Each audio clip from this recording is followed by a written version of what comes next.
continue to look at it. Time passes. Sometimes you want somebody else to look at it. We try to get other investigators to look at it, switch it around every once in a while. If it's an old case, it's always good to have some of the younger guys that came in and just look at it with new eyes. Not wanting to reveal because you're afraid of something, or you don't want to hurt somebody else, or whatever. Your information may be the one key information that we have that allows this family to get closure. They have a little girl or a son or a father or mother, somebody who's been killed, and they don't have closure to it. You would want to feel the same way if you had somebody in your family that was killed or murdered, and you don't know what's going on. You don't have closure, and somebody over here knows information that would help us out, and they're not telling us. You would want that person to help you out. Sometimes people involved that people are scared of pass away, get put in prison, which makes witnesses or somebody involved a little bit more comfortable about coming forward.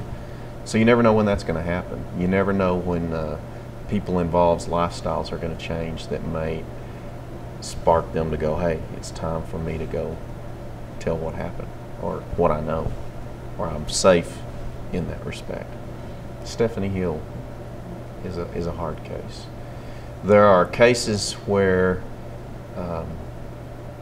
your victims really have, that you can see, no part in the what happened to them, that they're a totally innocent victim. And the cases I've worked, she was probably the most innocent victim that I can recall. Those bother you the worst. But any unsolved, really, it bothers you until you can actually lay that down. That's where as being a father yourself, you're like, okay, if I was to lose one of my kids, I would want answers and I would want closure. Even though you get closure, you're still not going to totally forget it. It's always going to be with you.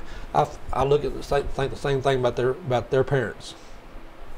I wonder how they're feeling. I wonder how they're coping with Christmases and birthdays and family reunions without their daughters or their loved ones being with them.